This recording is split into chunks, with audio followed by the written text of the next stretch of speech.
Hello everyone, आप सभी का स्वागत है हमारे चैनल टेक्निकल हाइस्ट में। आज हम लोग डिस्कस करने वाले हैं हैकिंग के बारे में। तो चलिए शुरू करते हैं कि हैकिंग क्या है, व्हाट इज़ हैकिंग और एथिकल हैकिंग। पहले हम लोग डिस्कस कर लेते हैं कि हैकिंग किसे कहते हैं। The gaining of unauthorised access to data in a system or computer. अगर हम लोग किसी भी डाटा पर अनऑथराइज्डली एक्सेस करते हैं किसी भी सिस्टम के अंदर, तो हैकिंग कहलाती है। इट मीन्स अगर आप किसी भी सिस्टम के डाटा को अनऑथराइज्डली चेक करते हैं, वो हैकिंग कहलाती है। इसके पीछे इंटेंशन मैटर करता है कि वो एथिकल हैकिंग है या अनएथिकल हैकिंग है। हैकिंग कितने तरह के होते हैं, हैकर्स कितने तरीके के होते हैं, आगे हम लोग उस पर डिस्कस करेंगे। टाइप ऑफ हैकर्स कितने होते हैं, यहाँ पे मैंने कुछ लिस्ट बनाए हैं टाइप ऑफ हैकर्स के। पहला है white hat hacker, black hat hacker, grey hat hackers, script kiddies, green hat hacker, blue hat hackers, red hat hackers, state और nation sponsored hackers, hacktivist, malicious insider और whistleblowers. हम लोग इसमें से कुछ सेलेक्टिव हैकर्स के बारे में ही डिस्कस करेंगे, अदरवाइज वीडियो बहुत लंबी बन जाएगी। White hat hackers. White hat hackers are type of hackers who are the professionals with expertise in cyber security. Cyber security का क्या मतलब है? साइबर सिक्योरिटी वो है जो हमारे डाटा को सेफ रखते हैं किसी भी हैकर्स से, ताकि वो हमारे सिस्टम में घुसकर हमारे पर्सनल डाटा या हमारे प्रोफेशनल कोई भी डाटा को वो न चोरी कर पाए। उन्हें कहते हैं हम cyber security. White hat hackers का काम क्या होता है?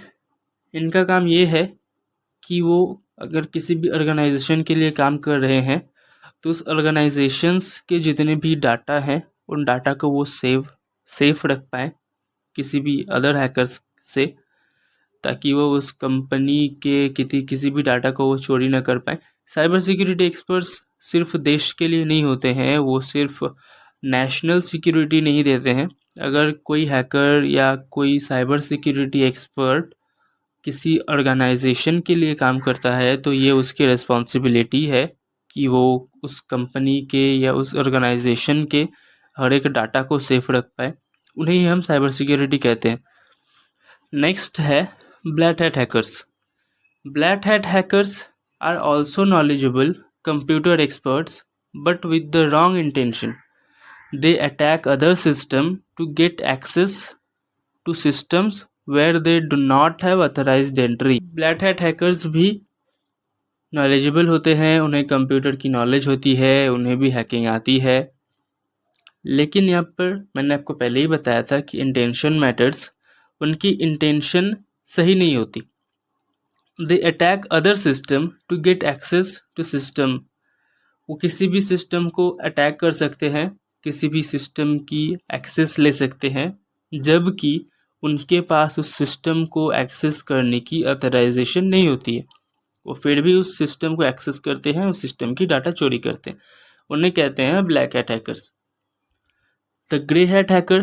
Grey hat hacker falls in between the black hat hacker and white hat hackers. वो ग्रे हैट हैकर किसे कहते हैं? जो ब्लैक हैट हैकर भी नहीं है और जो वाइट हैट हैकर भी नहीं है। मतलब वो काम करते हैं पैसों के लिए। उनको जिस काम में ज़्यादा पैसे मिलेंगे वो वही काम करेंगे। वो काम भला भी हो सकता है, वो काम बुरा भी हो सकता है। उन हैकर्स को ग्रे हैट हैकर्स के कैटेगरी में रखा गया है। Script kiddies try to hack the system with script from other fellow hackers. Script kiddies किसे कहते हैं? स्क्रिप्ट का मतलब आप लोग समझ ही रहे होंगे कि हैकिंग के फील्ड में स्क्रिप्ट भी बहुत काम आती है।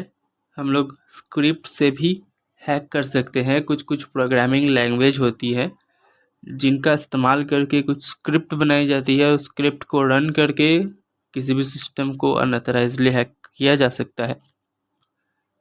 स्क्रिप्ट किडीज किसे कहते हैं? जो किसी और हैकर्स के स्क्रिप्ट को अपने काम में यूज़ करते हैं ताकि वो किसी दूसरे के डाटा को चोरी कर पाए। इसे कहते हैं स्क्रिप्ट किडीज। सपोज अगर किसी को अपनी गर्लफ्रेंड या बॉयफ्रेंड की डाटा लेनी है, डाटा मीन्स उनकी सोशल मीडिया आईडी पासवर्ड अगर लेनी है, तो वो क्या करते हैं, वो यूट्यूब या गूगल करते हैं। उनको कुछ वहाँ पे से अगर मिलता है तो कोशिश करते हैं कि उस तरीके से उसकी फेसबुक आईडी या उसकी सोशल मीडिया आईडी पासवर्ड चोरी की जाए। इन्हें कहते हैं स्क्रिप्ट किडीज। फिफ्थ है green hat hackers are types of hackers who are learning the ropes of hacking. They are slightly different from the script kiddies due to their intention.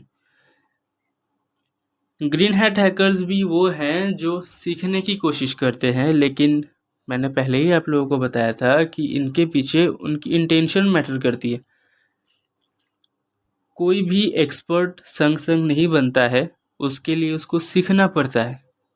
उस learning stage में हम लोग कह सकते हैं green hat hackers. उनका काम क्या है, उनका काम कुछ नहीं है, वो बस सीखते हैं। लेकिन अगर आपको पता है तो अच्छी बात है, नहीं पता है तो मैं बता देता हूँ कि हैकिंग प्रैक्टिस करने के लिए भी अलग अलग प्लेटफॉर्म्स हैं। आप वहाँ पर हैकिंग प्रैक्टिस कर सकते हैं। अगर आपको उन प्लेटफॉर्म्स के नेम चाहिए, आप हमें कमेंट पे बता सकते हैं। हम एक नेक्स्ट वीडियो में उन प्लेटफॉर्म्स के बारे में डिस्कस करेंगे। ग्रीन हैट हैकर्स क्या करते हैं, हैकिंग सीखते हैं और साथ ही साथ प्रैक्टिस भी करते हैं, लेकिन वो किसी अनऑथराइज्डली किसी की डाटा को एक्सेस नहीं करते, अनऑथराइज्डली किसी के सिस्टम को एक्सेस नहीं करते। उन लोगों के लिए अलग प्लेटफॉर्म बनाई गई है ताकि वो वहाँ पर प्रैक्टिस कर सके। इवन वहाँ पर एक्सपर्ट्स भी होते हैं। अगर कोई प्रैक्टिसिंग स्टूडेंट अगर गलती करता है तो वो एक्सपर्ट उन्हें सिखाते भी हैं। वो प्लेटफॉर्म कुछ पेड भी होते हैं, कुछ फ्री भी होते हैं। आप लोग वहाँ पर जाके सीख सकते हैं, वहाँ पर जाकर आप प्रैक्टिस कर सकते हैं। लेकिन उन लोगों की इंटेंशन क्या होती है, सीखना। वो लोग किसी की अनऑथराइज्ड डाटा को एक्सेस करने की कोशिश नहीं करते। उन्हें कहते हैं green hat hackers. Third topic है शुड वी लर्न हैकिंग। क्या हमें हैकिंग सीखनी चाहिए? अगर आप हैकिंग सीखकर अपनी करियर बनाना चाहते हैं तो श्योर सीखिए। अगर आप किसी की अनऑथराइज्ड डाटा को एक्सेस करना चाहते हैं तो मेरी बात मानिए, मत सीखिए। ये आपके काम नहीं आने वाली, क्योंकि आप इससे जितना आप काम नहीं करेंगे उससे आपकी दिमाग ज़्यादा खराब होगी।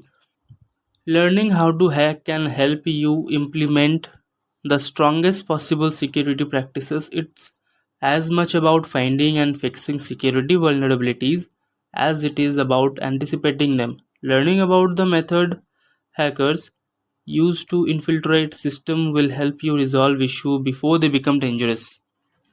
It means क्या हमें हैकिंग सीखनी चाहिए? हाँ, हमें हैकिंग सीखनी चाहिए, लेकिन किसी के लिए बुरा काम करने के लिए नहीं। ये सीख कर आप अपने आप को डिफेंड कर सकते हैं।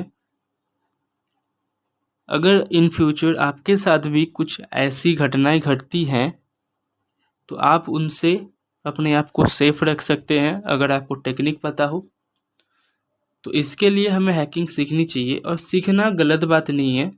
उस सीख का आप कैसे इस्तेमाल कर रहे हैं वो डिपेंड करता है। अगर आप उस चीज़ को सीख कर अपने आप को सेफ रख सकते हैं then you must have to learn. अगर आप उस चीज़ को सीख कर आप उसको गलत इस्तेमाल करने वाले हैं तो I would request you, please मत सीखिए। वो आपके काम नहीं आने वाली, क्योंकि इसके पीछे बहुत सी चीज़ें होती हैं जो आपको समझनी होती हैं, बहुत सी सेफ साइट्स होती हैं जो आपको पहले चेक करनी होती हैं। आप उस सिस्टम को एक्सेस तो कर लीजिएगा, लेकिन अगर उस विक्टिम ने अगर रिवर्स इंस्पेक्शन चालू किया तो आप फंस सकते हैं, और उनके पास पूरा ऑथराइजेशन है कि वो आपको पुलिस में भी दे सकते हैं और उसकी सज़ा आपको भुगतनी पड़ सकती है। तो चलिए डिस्कस करते हैं सबसे बड़ी 5 रीज़न जिसके वजह से हैकिंग सीखनी चाहिए। फर्स्ट है understand the hackers mindset. Hackers कैसे सोचते हैं, हैकर्स की थिंकिंग क्या होती है। ऑब्वियसली वो लोग टेक्निकल तरीके से सोचते हैं, वो लोग इमोशनल तरीके से नहीं सोचते। उन लोगों को टेक्निक पता होती है, उन लोग टेक्निकल तरीके से सोचते हैं। तो उन लोगों की माइंडसेट को समझने के लिए हैकिंग सीखनी ज़रूरी है। सेकंड है no hidden techniques and explore better ways. कुछ कुछ टेक्निक्स हैं जो हैकर्स यूज़ करते हैं, उन टेक्निक्स को हम अपने पर्सनल लाइफ में, प्रोफेशनल लाइफ में भी यूज़ कर सकते हैं। जिन टेक्निक्स का इस्तेमाल करके आप अपनी पर्सनल लाइफ में उसका इम्प्लीमेंट कर सकते हैं, जैसे गूगल डॉक्स। ये हैकर्स यूज़ करते हैं, लेकिन ये आपके ज़िंदगी में भी काम आ सकता है। और ये गूगल में सर्फिंग करने का बहुत अच्छा तरीका है। अगर आपको कोई चीज़ चाहिए होती है, अगर आप गूगल डॉक्स का इस्तेमाल करते हैं, तो आपको वो चीज़ बहुत जल्दी मिलती है। आपको इंटरनेट में बहुत देर तक सर्फिंग नहीं करना पड़ता है। Helps with development and quality assurance. Hacking सीख के आप अपने आप को डेवलप कर सकते हैं, आप अपने आप को हैकिंग फील्ड में ला सकते हैं, जिससे आप साइबर सिक्योरिटी के लिए भी ट्राई कर सकते हैं। आप किसी कंपनी के आईटी प्रोफेशनल हो सकते हैं अगर आपको प्रोग्रामिंग लैंग्वेज आती है, या अगर आपको टेक्निकल टर्म्स पता है। आप अपने क्वालिटी को बढ़ा सकते हैं, आप अपने डिग्रीज़ को बढ़ा सकते हैं। ऑब्वियसली हैकिंग फील्ड में एक अच्छी सैलरी है। अगर हैकिंग को कोई बिजनेस की तरह इस्तेमाल करता है, देन उनके पास तो पैसे होंगे ही, लेकिन अगर आप उनको एथिकली यूज़ करते हैं तो आपके पास बहुत अच्छी पैकेज की एक सैलरी भी हो सकती है, जो एक साइबर सिक्योरिटी एक्सपर्ट अर्न करते हैं। Fifth last point, the world is your oyster. It means दुनिया आपकी मुट्ठी में है। इसका मतलब ये नहीं कि आप दुनिया को अपनी मुट्ठी में रखने की कोशिश करें। मेरे बोलने का मतलब बिल्कुल ही वो नहीं है। इसका मतलब ये है कि हम लोग गणतंत्र देश में निवास करते हैं, जहाँ पर हमें अपनी इच्छा जाहिर करने की स्वाधीनता है। हम लोग चाहे तो कुछ भी कर सकते हैं, लेकिन उसकी भी एक टर्म्स होती है, उसके एक प्रोसेस होते हैं। हमें उस प्रोसेस को फॉलो करके आगे बढ़ना है ज़िंदगी में। हम अपनी दुनिया को मुट्ठी में रख सकते हैं अगर आपके अंदर दम है, अगर आपके अंदर जुनून है, आप अपनी दुनिया को मुट्ठी में रख सकते हैं। तो आप कोशिश कर सकते हैं कि आप इस चीज़ को सीख कर as a national cyber security expert in future आप उस पोस्ट पर जा सकते हैं। लेकिन आपको इसके लिए सीखनी होगी, आपको इसके लिए बहुत मेहनत करनी होगी, क्योंकि टेक्निकल टर्म्स बहुत पेचीदा होते हैं। उनको समझने के लिए बहुत मेहनत चाहिए होती है, बहुत समझदारी दिखानी होती है। अगर आप समझदार हैं तो आप सीख सकते हैं, आप उस चीज़ को इम्प्लीमेंट कर सकते हैं अपनी ज़िंदगी में। तो चलिए, आज हमारा टॉपिक यहीं पे ख़त्म होता है। अगर आपको कुछ भी जानना है, अगर आपको कुछ भी पूछना है, या आपको अगर ये वीडियो अच्छी लगी हो तो लाइक भी कर सकते हैं। मैं बोल नहीं रहा कि लाइक ही करना है आपको। लाइक, शेयर एंड सब्सक्राइब ज़रूर कीजिएगा। अगर आपको इन फ्यूचर ऐसी वीडियोस देखनी है, अगर आपको हैकिंग रिलेटेड कुछ भी जानकारी चाहिए, आप कमेंट कर सकते हैं। मैं कोशिश करूँगा कि आपके कमेंट वाइज उस टॉपिक पर एक वीडियो बनाई जाए। Thank you.